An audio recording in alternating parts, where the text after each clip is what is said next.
Protests, looting, and police brutality, as well as instances of police solidarity with protesters, which have followed the murder of George Floyd, have shaken most cities across the nation.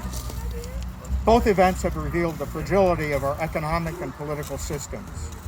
Many long for a return to normal, and yet the normal operation of society has led to this crisis. We can't return to normal. These events should lead us to ponder three questions. First, what is essential work? The pandemic has made us conscious of what work is essential to our society and what work is not. Clearly, the most essential work is providing food, shelter, health care, and compassion.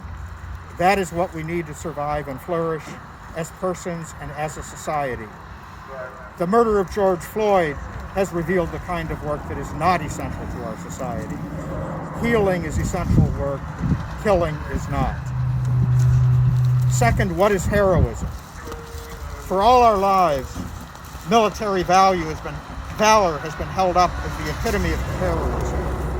Today, the pandemic has shown us a very different face of heroism, a face which is almost always masked, the face of nurses, doctors, hospital staff, custodians, grocery store clerks, first responders, who literally risk their health and lives to preserve the lives of others. We need this new vision of heroism. The old vision of heroism has failed. It has led to the murder of George Floyd and countless other killings of unarmed blacks by our police forces. The new vision entails risking our lives to save others, not to mangle and destroy them. This new vision refuses terms like collateral damage and treats every human life as valuable, as worth saving. Finally, what is national security? Traditionally, national security has referred to protecting the nation from military threats, real or imagined.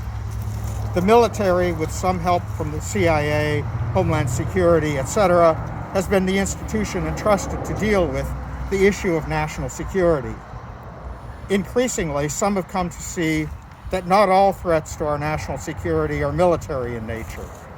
In fact, the greatest threats to our national security do not require a military response. These include climate change, racism, extreme economic inequality, hunger, homelessness, destruction of our natural environment, including safe air, soil, and water, and as we now realize, pandemics. Even within the narrow frame of military national security, the pandemic reveals how mistaken our priorities have been. Had this pandemic been due to a biological weapons attack, we would have been no better prepared to respond to it than we have been for this natural occurrence. Environmental destruction and pandemics dwarf any military threat short of nuclear war. Yep. And yet the government has for over half a century allocated way too much to the military and far too little to environmental protection and health care. Just as a rough indicator, Health and Human Services has never accounted for more than 8.3% of the discretionary federal budget. Wow. 7.4% in 2019. The Environmental Protection Agency has accounted for less than 1% of the federal budget since 2009, 0.7% in 2019. But the Department of Defense has regularly consumed more than 50% of the discretionary budget, 50% in 2019, and is projected to rise to 56.7% by 2025. In the midst of the global pandemic, the Pentagon is asking for a $705.4 billion budget. That's criminal. For 2021. This budget request is a threat to our real national security, as well as a theft of resources. As a nation, we've been putting our resources in the wrong places, leaving us vulnerable to pandemic and environmental disaster. Our nuclear weapons and drones are powerless to protect us from the ravages of the pandemic. How many life-saving ventilators or masks could have been bought with the money spent on these killing machines? Disturbingly, a Customs and Border Patrol Predator drone operated by Air and Marine Operations was used to track the Black Lives Matter demonstrations in Minneapolis. The Predator, an elder cousin of the Reaper drones piloted out of Hancock Air National Guard Base, is, like the Reaper, capable of deploying Hellfire missiles.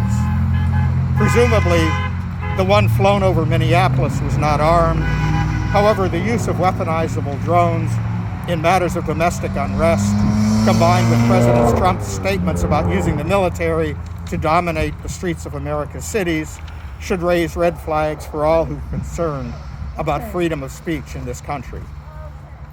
Out of these traumas, let us create a new society within the shell of the old. We implore the U.S. to abandon its commitment to economic and military domination of the planet. That commitment to global domination opened up the disease vectors which made the U.S. the epicenter of the pandemic. That commitment shows its face domestically in the militarized policing of America's cities. The choice is between a society which values life and a society which requires death to maintain its imperial mode of living. And that is it. I'm sorry, I said it would be short, but I'm a professor, so I get a little long. So I can't accept anything? I can't accept anything? You can't accept anything? I cannot. Okay, can I leave it right here? Is, And you can do. all I can ask is, would you leave the property, please? Okay. On the other side of the road where it's safe? Okay. Or Why not on isn't our it property? safe over here? I didn't mean that, I'm sorry.